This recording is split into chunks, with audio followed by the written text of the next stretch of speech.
Sa atong unang pagbasa, si Abraham, gipadayag nga siya ang gihatagan sa ligon nga pagtuo. Muna nga ang tanan nga masumusunod ni Abraham adunay ligon nga pagtuo. O kini mao kaninay dalhon nila diha sa ilang kinabuhi. Mga igsuon, diha sa atong ebanghelyo karon, si Kristo siguro in one way nangutana siya, siguro iyang gisuta ang iyang katawhan kung unsa gayud ang ilang pagtuo sa Dios. Siguro una masayran nga dunay mga accusations kining mga tao. Una tungod sa nakita nila nga siya nag-ayo ni adtong tao nga giyawaan, giingnan siya, no? Nga siya nag-ayo diha sa gahom sa yawa. Pinaagi ni Beelzebul. Pero kini gihatagan og pagtagad ni Kristo nga matud pa ang duha ka grupo, no? O ang usa ka grupo nga natunga na bahin, dili kini mulungtad kung anaa ang panag-away o dili panagsabot sa usa ka butang.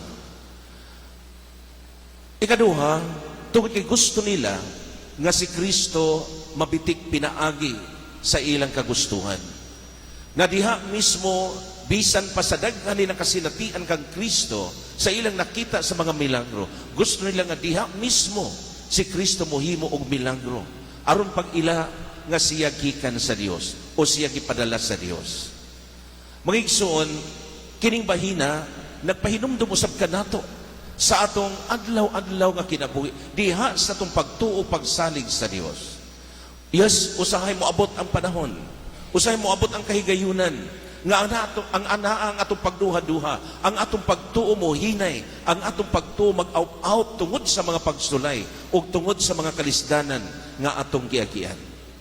Apan si Kristo nagpahinumdum kanato nga ana ang Dios nga kanunay nga nagtabang og naglantaw sa atong kahimtang. Siya nagpaila nga ang gingharian ani ana.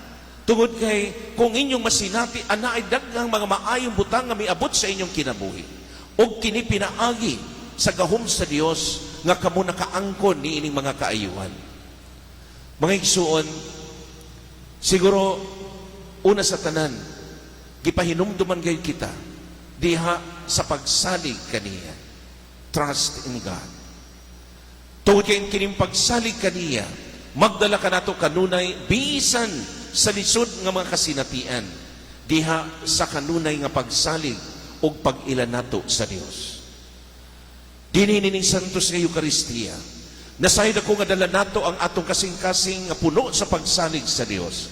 Tungkol bisan sa atong mga kahimtang karon, dili kitang tanan adunay maayong kahimtang. Nasayod ako nga may anhi kita tungkol kay doon na kita kagustuhan o doon na kita gipangayon sa Dios. Mabito sa mga miagi nga mga adlaw, atong nadungog kung unsa kamahinungdanon ang pag-ampo. Ang pag-ampo nagpadayag kanato kanunay diha sa atong pagsalig sa Dios. Ikaduha diha sa atong pagtuo kaniya. O diha sa atong pag-ila sa gahom sa Dios nga nahimong hinungdan aron kita makapadayon sa atong kinabuhi nga puno sa grasya sa Dios. Mga igsuon, atong inumduman ang yawa tinuod. Real. O kini anaa sa nagkalain-lain nga forma o pamaagi sa kinabuhi. O usaray tuyo aron kita mahilayo sa Dios.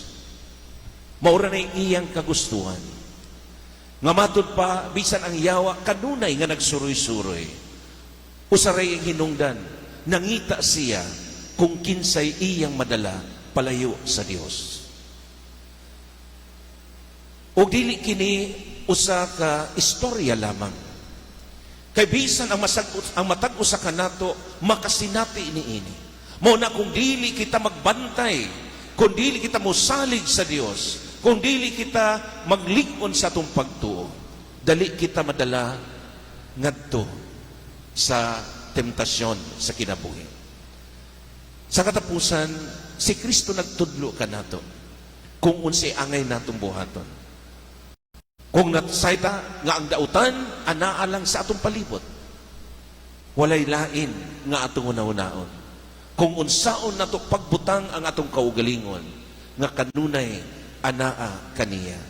Matud pa niya, ang gingharian sa Dios ani anak kanato. Ato nang nasinabi, ato nang nadawat, o kinahanglan na lang nga ato kining ibutang sa atong kaugalingon. O dili na kita mutanaw kung unsa pay makapalayo kanato kaniya. Mga igsoon, ato giampo ang matagusa kanato. Diha man sa atong mga kalisdanan, mga problema sa kinabuhi, mga suliran nga atong giatubang sa kinabuhi. Nga unta ang Dios pinaagi gahom, kaluoy ug gugma. Luwason niya kita sa tanan nga mga panulay ug dautan. Amen.